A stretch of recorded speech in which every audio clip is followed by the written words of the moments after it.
नमस्कार, आप देख रहे हैं दैनिक साथी हरियाणा। साथियों, रेवाड़ी के नागरिक अस्पताल के जच्चा बच्चा कक्ष में छत से ब्लास्ट अनुमा मटेरियल गिरने की खबरें सामने आ रही हैं। इस दौरान वहां पर 6 महिलाएं भर्ती थी, जिन्हें घटना के बाद अस्पताल के दूसरे कमरे में शिफ्ट कर दिया गया। घटना से अस्पताल में भर्ती मरीजों में दहशत का माहौल बन गया। बता दें कि रेवाड़ी नागरिक अस्पताल की पुरानी बिल्डिंग जर्जर हो चुकी है, वहीं नए अस्पताल बनाने पर विवाद चल रहा है। जानकारी के मुताबिक नागरिक अस्पताल स्थित जच्चा बच्चा कक्ष में वीरवार को दोपहर करीब 1:30 बजे छत से ब्लास्ट अनुमा मटेरियल गिर गया। छत से यह मटेरियल महिला के पास गिरा, जिससे जच्चा बच्चा कक्ष में चीख पुकार मच गई। ड्यूटी पर तैनात नर्सिंग स्टाफ ने तुरंत अस्पताल प्रबंधन को सूचित किया, जिसके बाद मरीजों को वहां से प्रथम तल पर शिफ्ट कर दिया गया। बताया जा रहा है कि अस्पताल में डिलीवरी के लिए आई गर्भवती महिलाओं की संख्या ज्यादा हो गई थी, जिसके कारण ग्राउंड फ्लोर पर भी डिलीवरी के बाद महिलाओं को रखा गया था। हादसा हुआ तो मौजूद महिलाओं के परिजन बिफर गए, जिन्होंने कहा कि यहाँ पर महिलाएं सुरक्षित नहीं है। अस्पताल प्रशासन ने ऐसे कमरे में रखा है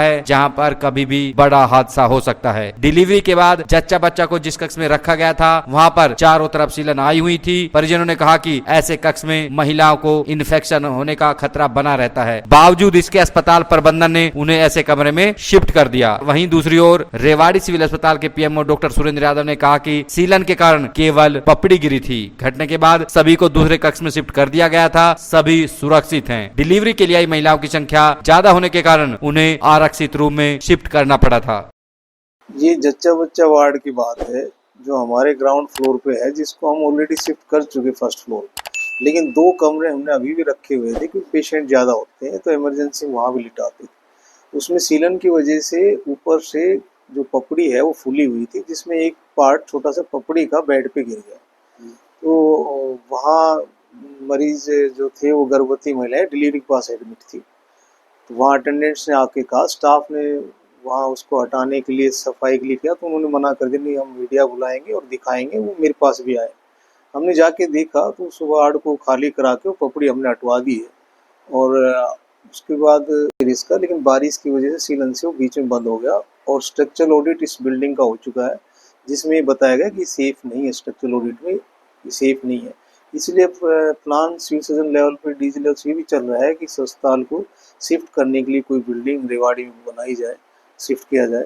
टाइमिंग हमने लोगों को सुविधा देने के लिए और सबसे ज़्यादा सेफ अल्टरनेटिव करके हम यहाँ कोशिश कर रहे हैं। और छोटी मोटी घटना में इसको मानूँ, कोई बहुत बड़ा प्लास्टर नहीं था, कोई ऐसी चीज़ नहीं थी। फिर भी आगे से मैंने इंस्ट्रक्शंस दे दी है कि हर सप्ताह 10 दिन में इस चीज़ को देख के प्लास्टर को हटा दिया जाए, ये पैनिक ना बने। कितने बच्चे थे? बच्चे तो डिलीवरी के बाद जो मदर एडमिट होती है तो 6 बेड थे उसमें, जिसमें एक सबके साथ बच्चे नहीं थे, 3 बच्चे डिलीवर बच्चे थे, 3 जो थे जिनकी डिलीवरी होनी थी। तो उनका सब सेफ है? हाँ बिल्कुल सेफ है, बिल्कुल किसी को कोई, वो साइड में बेड पे गिरा, वो ठीक है। वो एकदम ऊपर अगर गिर जाता, पपड़ी था, तो वो कोई ऐसा नहीं था कोई इंजर्ड करता किसी को। फिर भी ये चीज़ जो है ना, कोशिश करेंगे आगे इस तरह की चीज़ ना हो। और ये इसको हर सप्ताह 10 दिन में जो पपड़ी है ना, उसको हटा ही दिया जाए जब तक ये नहीं बनता।